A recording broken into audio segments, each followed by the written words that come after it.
For the next 3 weeks, we're going to be concentrating on a light pattern that we didn't cover during the first part of the year. We covered the 4 main lighting patterns. They were Paramount, Loop, Rembrandt, and Split.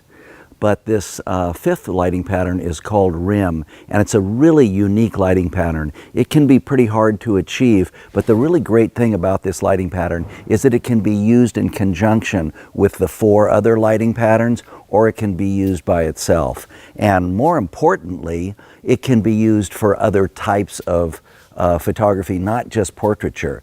Because remember, when we began this course of study, we talked about all the photographs that we'll be doing would be divided up into people, places, and things. Well, actually, rim light takes a big role in all of those, but particularly people and things, because you use it a lot for product photography. You use it for really tight close-ups of macro shots like flowers, bugs, valuables, jewelry, all kinds of things in the studio. So let's review our portrait lighting patterns. Let's look at them longer this time while I remind each of you to watch for the shadow of the nose on the face for the first 3, because that's what makes them unique. Paramount is created by having the light hit the subject directly, so the shadow is right under the nose and doesn't touch the lip. Loop is done by having the light a little bit to the right or the left, so the shadow from the nose is pointing down to the side, but not touching the lip or any other shadow. Rembrandt lighting has the shadow from the nose connect with the shadow on the cheek. There's going to be an upside down triangle of light on the shadow side of the face with Rembrandt lighting. Again, it can be on either side of the face, depending upon which one looks best with your model. If the model parts their hair on one side, that's the side that I point the key light at, so their hair doesn't cause additional shadows onto their face. Okay, now comes the rim light. Rim light is the hardest to accomplish, but it's also the most useful because it can be used by itself or in conjunction with the other lighting patterns. We call it a rim light because it only lights the rim or the edge of the subject. Some photographers call rim light an edge light, and that's because they didn't study with me or anybody else from my era. And that's too bad for them. But when they go to Hollywood or they work with other photographers that have experience or formal training and they call it an edge light, that's not going to be good enough because it's a rim light. So just keep that in mind. I know that you had some experience with it. I may have put one up when you were doing your portrait assignment, and I know that I showed it to you when you were doing your hands assignment.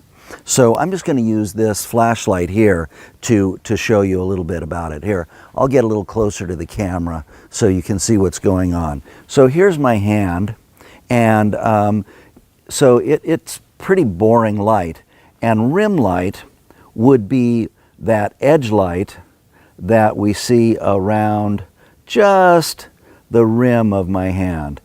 This is the flashlight looking directly at my hand. You know, that's pretty boring. We already talked about that.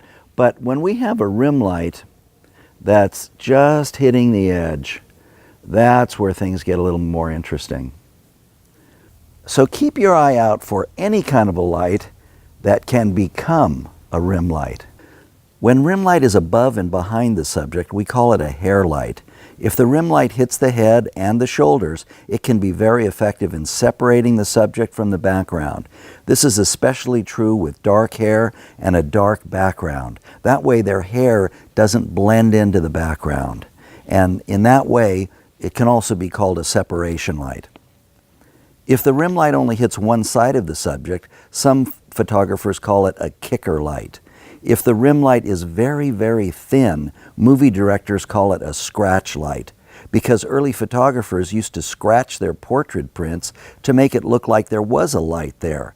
Whatever we call it, it's still a rim light because it only lights the rim of the subject, not the front.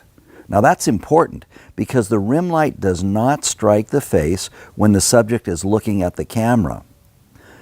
Only have the rim light strike the face when the subject is photographed in profile. So that light will go along the front of the face in a very thin rim, but it doesn't touch the cheek that the camera can see. Now we're going to do rim light shots both in the studio and also outside with the sun and with a flash. And we're also going to be doing close-up shots with rim lighting using the sun, a flashlight, and a mirror. We begin by doing a quick session with a model in the studio that gives all of the portrait patterns with a rim light added. That will be 5 total shots, all added to one page that you create in Photoshop. And you're going to use the same format that you did for your My Life assignments. That means that we're going to have an example of Paramount, loop, Rembrandt, and split lighting, all with an added rim light. The 5th shot will be a rim light all by itself. You can choose to use 2 rim lights if you want, since you've already got a high rim light in place. In other words, a rim light that's above and behind the subject. You can just add another rim light and then you'll have 2. Okay, now we're in the studio and I'm going to show you a little bit more about how we set the rim light. In this case it's very high, so you could call it a hair light, and what it does. And it's way up here. See right there? And so when your model is on the set, that rim light is striking the top of my head right here, and I'm going to pull the plug on it so you can see what it's doing. It's providing a little more color and detail on the top of my head, and if I turn to the side, you can see that it provides some detail. So let's turn off this light, so the only thing that you can see is the rim light. And you can see that if I'm turned to the side, this is where you would use the rim light as a single source.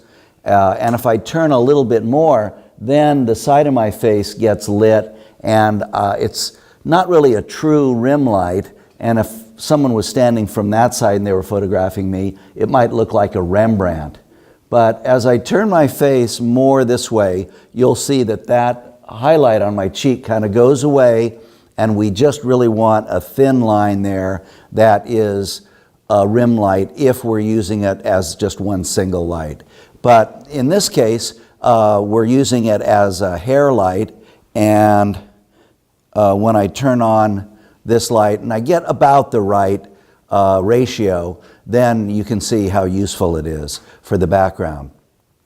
So again, when a rim light is used as a hair light, it's up very high and it doesn't cast a light on the side of the face.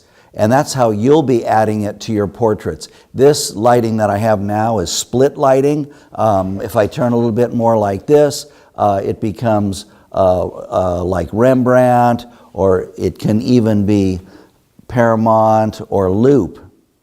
But the hair light would remain in the same place. Not all of you will be able to get into the studio and use rim light because it'll get a little crowded in there with all of us. So I have another assignment that I'm going to give you that is another portrait assignment outdoors where you use the sun for rim light. Now, after 3 weeks have passed, you'll all be very familiar with rim lighting, and you'll see that it makes a really big difference in getting your photography up to the next level, getting you closer to a professional result.